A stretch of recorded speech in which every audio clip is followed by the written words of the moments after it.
If the case is made that your eating chocolate cake is based on eating health food, would that encourage you to dig into the cake and feel good about what you're doing? The statement is true, but deceptive. Chocolate cake will have raw cocoa as an ingredient, although in reality it may have been highly processed.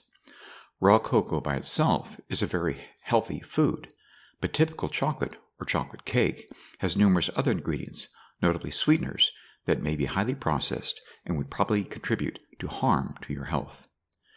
So when the case is made to you concerning chocolate cake and health food, it is an attempt to deceive you. Motivations can vary from making money to causing harm. Your willingness to accept the claim can be based on a way to rationalize your food indulgence or give you a feeling that you're doing the right thing.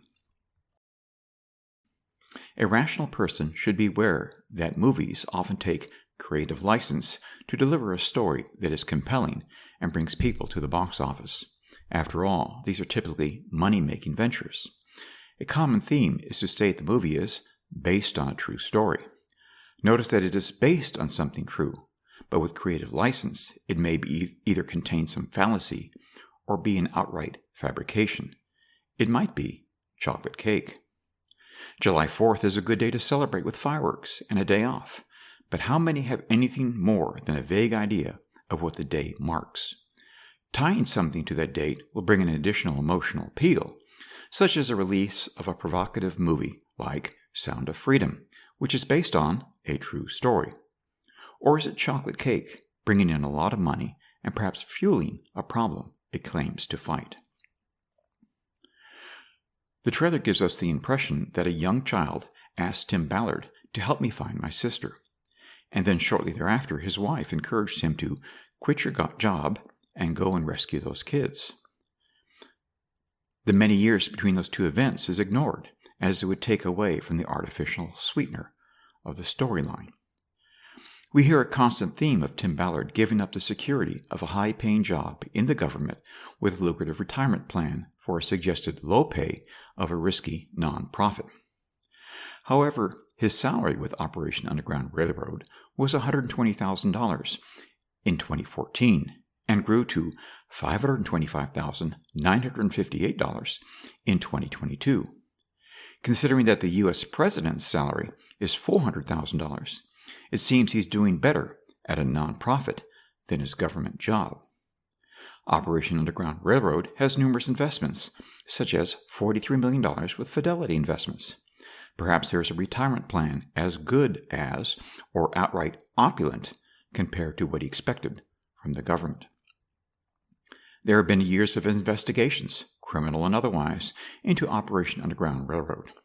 With connections and backing from public figures like Glenn Beck and Melvin Russell Ballard Jr., those allegations don't matter.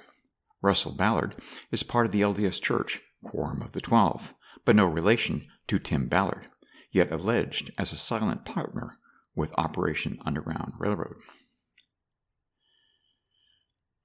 Human trafficking is a broad term and can include things that would be considered honorable, such as helping someone escape a country for a political asylum. It could be for economic issues which might blur perceptions. It might be to put someone into forced labor, for which most will find a clear disgust for. The labor could be farming, mining, textiles, fishing, or sex. While it is appropriate to be concerned about someone forced into sex, does that mean we forego our concern about the others, which is a vastly larger number of people? Maybe we need some creative license to make a movie about that. Maybe serious ones have already been done. While there's a drama about someone suddenly taken without their will, perhaps transported to a faraway place, and then forcibly used for sex, what is the reality? Even Operation Underground Railroad admits that Sound of Freedom does not depict what human trafficking typically looks like. They state that Hollywood took creative license, and most trafficking happens through a manipulative grooming process. The term grooming has become part of our lexicon in the relationship to things like drag queen story hour, which allows us to think it is over there and something we can avoid.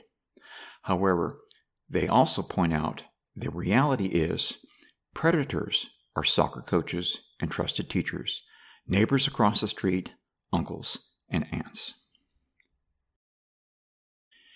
It is easy to make the claim in the movie trailer that it is the fastest growing international crime network that the world has ever seen. It has already passed the illegal arms trade, and soon it's going to pass the drug trade.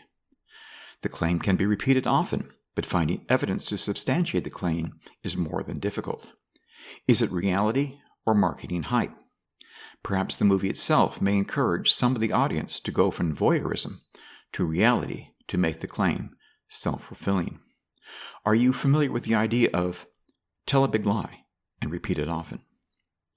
Is the movie simply the sizzle to bring a nonprofit organization that brings in serious cash to a well-paid staff?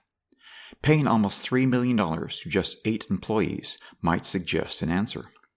Is the audience being encouraged to address a serious issue in society, or being fleeced to line the pockets and boost the ego of a few?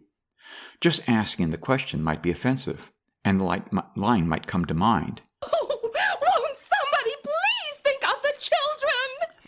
It becomes all the harder if you have already invested emotions into the movie, seen it, or donated to the organization. It is hard to consider that you may have been suckered.